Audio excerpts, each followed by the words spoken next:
Pernahkah Anda membayangkan saat Anda berjuang mencari nafkah, buah hati yang Anda titipkan justru sedang meregang nyawa dalam senyap? Akhir April 2026, Indonesia diguncang horor nyata. Bukan di jalanan, tapi di tempat yang katanya rumah kedua. Kita mulai dari Yogyakarta, kota pelajar yang mendadak mencekam. Sebuah penggerebekan polisi mengungkap fakta yang membuat bulu kuduk berdiri. Puluhan anak ditemukan dalam kondisi yang tidak manusiawi. Daycare Little Aresya di Sorosutan. Nama yang indah, namun menyimpan rahasia kelam. Bayangkan, 53 anak balita diduga menjadi korban perlakuan tidak layak belasan pengasuh. Saat pintu didobrak, polisi menemukan pemandangan menyayat hati. Puluhan anak terikat kaki mereka, hanya mengenakan popok di ruang pengap. Mirisnya, praktik keji ini bukan baru sehari dua hari. Penyelidikan awal mengungkap dugaan penyiksaan ini telah berlangsung lebih dari 1 tahun. 1 tahun dalam jeritan yang dibungkam tembok tebal. Bagaimana bisa tempat sekecil ini menampung 103 anak sekaligus? Kecurigaan orang tua sebenarnya sudah lama memuncak. Anak saya selalu histeris saat diantar, tapi mendadak diam 1000 bahasa saat di dalam, ujar salah satu wali murid. Diamnya anak-anak ini ternyata bukan karena tenang, melainkan karena trauma hebat yang mengunci mulut mereka. Semalam, ini masih ada juga yang di depan, itu ada bekasnya juga, masih ada bekas cakaran. Hari Jumat juga 2 minggu lalu, lepuh. Bilangnya kena cacar air atau gimana, tapi kalau kena cacar air itu cuma bagian tangan sini sampai ini aja mas, itu 2 tangan dua-duanya. Setelah ini pernah ke rumah sakit, sampai langsung saya ke rumah sakit dikasih obat kayak gini mbak. Nah, ini bekasnya sampai segini. Itu ada aku video juga. Aku ada curiga mas, sebenarnya aku ada curiga karena pas saya jemput, karena pas posisi saya langsung jemput, nah melihat sendiri di misnya itu ada juga yang kayak gini ya soalnya. Di tangan misnya itu ada yang gantal itunya itu. Dan itu bilangnya bukan saya, tapi itu sengaja dia mau tutupin tapi nggak mau ditutup, nggak bisa ditutup, nggak mau kelihatan. Bilangnya coba nanti saya tanyakan ya pengurus dan sebagainya untuk observasi dan sebagainya. Kalau observasi nggak mungkin. Terus juga yang saya kaget itu dia demam sampai 38,7 derajat atau 39. Itu nggak dibilang ke kami. Bilangnya pas kami sudah ngomong, Bu ini demam ya? Oh iya demam kemarin. Yang lebih mengejutkan, ada dugaan brainwashing atau cuci otak yang dilakukan sang pemilik berinisial D. Ia dikenal sangat manipulatif. Penampilan agamis dan tutur kata rasional membuat para orang tua yang notabene adalah dosen, nakes, hingga pejabat tak berkutik dan percaya begitu saja. Menanggapi kemarahan publik, Ketua Umum Komnas Perlindungan Anak Agustinus akhirnya buka suara. Beliau menegaskan bahwa daycare di Indonesia seringkali hanya dijadikan lahan bisnis ilegal berkedok kasih sayang, tanpa aturan main yang jelas. Saya menginstruksikan kepada perwakilan kita di Yogyakarta untuk menginvestigasi tentang kejadian ini. Bahwa di sana ada dugaan sementara korban yang mengalami kekerasan adalah 53 anak. Kemudian terduga pelaku ada 13 orang. Kami menyoroti bahwa memang telah terjadi kejadian kekerasan yang sistematis.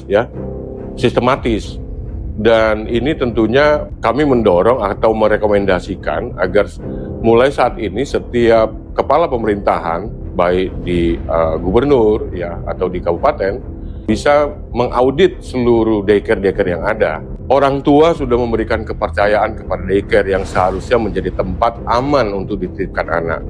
Tapi justru mirisnya di sini pelaku usaha ya justru memberikan rasa tidak aman kepada orang tua, dan tentunya di situ ada 53 anak di situ.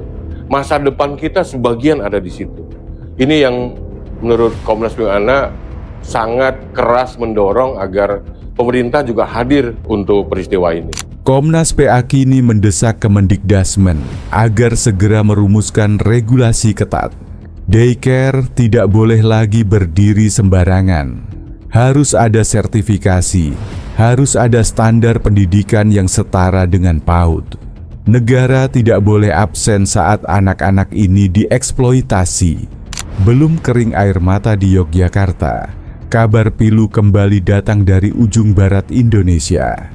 Banda Aceh, sebuah rekaman CCTV di daycare berinisial BPD di Syiah Kuala mendadak viral dan memicu kemarahan netizen di media sosial. Dalam rekaman bertanggal 24 dan 27 April 2026 tersebut, seorang balita perempuan berusia 18 bulan diperlakukan secara kasar oleh pengasuhnya. Sang balita ditarik, dihempaskan, hingga menangis histeris tanpa ada satupun orang yang menolong. Respons cepat diambil pemerintah Kota Banda Aceh. Wakil Wali Kota, Afdal Khalilullah, langsung turun tangan. Keputusannya tegas. Tutup operasional daycare tersebut saat itu juga. Ini tidak boleh terjadi di kota kita, tegasnya dengan nada geram. Hasil investigasi mengungkap fakta pahit yang serupa dengan kasus di Jogja. Daycare BPD ternyata tidak mengantongi izin operasional alias ilegal. Lagi-lagi, keamanan anak dipertaruhkan demi keuntungan materi semata. Pihak kepolisian tak tinggal diam. Polresta Banda Aceh telah memeriksa 6 saksi kunci, mulai dari pengelola yayasan hingga pengasuh.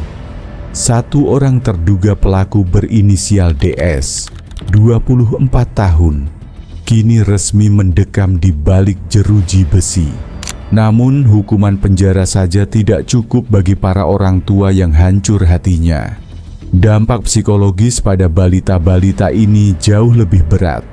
Pemerintah kini menyiapkan tim terpadu untuk memberikan pendampingan psikologis bagi para korban yang trauma. Belajar dari 2 tragedi besar di Yogyakarta dan Aceh ini, kita dipaksa melihat kenyataan pahit. Bahwa sertifikasi pengasuh bukan lagi pilihan, tapi kewajiban. Tes psikologi bagi pengasuh harus dilakukan secara berkala. Bukan sekadar formalitas saat melamar kerja. Kenali tanda-tanda pada buah hati Anda.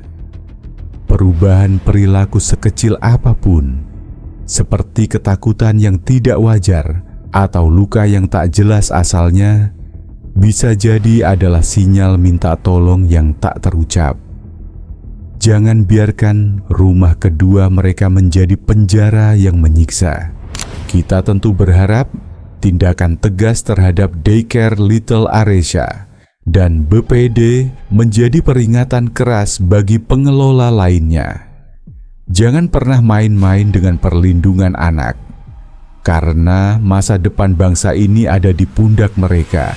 Akhir kata, waspadalah. Pastikan daycare pilihan Anda aman dan terpercaya.